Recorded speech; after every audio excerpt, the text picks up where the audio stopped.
Every story has a breaking point, but this one begins where love ends. One quiet evening, as my wife Lily gently drew me toward the couch, a heavy stillness filled the air. Her fingers quivered ever so slightly, and she wouldn't meet my eyes. I could sense that something deep was pressing on her heart. I figured it might be something trivial. A rough day at work, a disagreement with a friend, or maybe the usual tension over bills. But then she exhaled slowly, lifted her gaze, and spoke the sentence that shattered the balance of our lives. I've developed feelings for someone else. For a moment, everything around me stopped moving.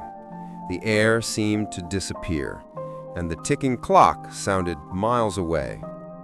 I didn't raise my voice. I didn't shed a tear. Instead, a strange calm settled over me, and an almost gentle smile crossed my face. Not from relief, but from the quiet surrender of someone who finally stops pretending. "All right," I murmured. Lily's eyes flickered with disbelief. She had expected anger, denial, perhaps heartbreak, but I simply stood, walked into the kitchen, and poured a glass of water. The word "all right" hung in the silence between us like a cold curtain. For years, I had exhausted myself trying to hold together a love that was slipping away grain by grain. I had ignored the secret messages, the unexplained trips, the growing distance in her voice. Deep down, I'd known this reckoning was inevitable.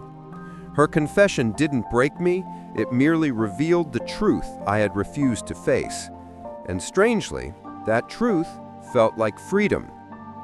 Lily stumbled through a dozen excuses, insisting she never meant to hurt me, that it was confusion, weakness, a mistake. But her words reached me as faint echoes. With quiet resolve, I told her to pack her things and go to the person who had captured her heart.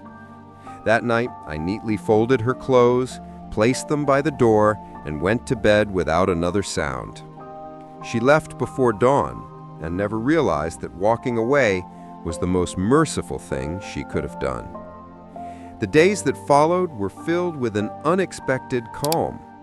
The silence in our home no longer suffocated me. It felt like breathing after the rain. I buried myself in work, started taking care of my body again, and reached out to friends I hadn't spoken to in years. My life was no longer dictated by her moods, her lies, or her absence. For the first time in a long while, I was living for me. About a month later, Lily appeared at my door. Her eyes were swollen, her voice timid, her confidence gone. She looked nothing like the woman who had left. She asked if we could talk. Against my better judgment, I let her in. Before sitting down, she broke into tears. She cried, "I made a huge mistake. He wasn't who I thought he was. I still love you." I studied her face, searching for honesty, but found only regret. A part of me longed to believe her. After all, we had shared so much. Yet another part remembered the sleepless nights, the doubt, the ache. I said, "You said you loved someone else. Now you're telling me it wasn't real." She nodded frantically, claiming she had been scared, lost, foolish. She begged me to see her remorse as proof of love. But that same eerie calm washed over me again. I said, "Lily, it's over. Your choices showed me who you are." Her face turned pale. She tried to hold my hand, but I stepped back. I told her that I had moved on, not with another person, but with myself. Love betrayed by deceit doesn't mend. It only fades into a hollow echo of what it once was. She pleaded for one more chance, counseling, anything, but her desperation only made my clarity sharper. I told her she needed to walk her own path now, one that didn't include me. After she left, I watched her fade down the street, just as she had weeks before. But this time, I felt nothing. No rage, no grief, only certainty. She had made her choice, and I had now made mine.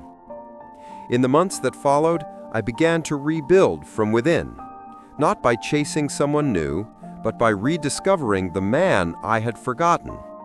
I traveled, explored, laughed again. I found peace in places I'd never looked. Sometimes endings burn like fire, but from that ash rises something unshakably pure. Lily reached out a few more times, but I never replied. There was no hatred left in me, only gratitude. Her confession had awakened me from a love that had already died. She thought she had broken me, but in truth, she had set me free.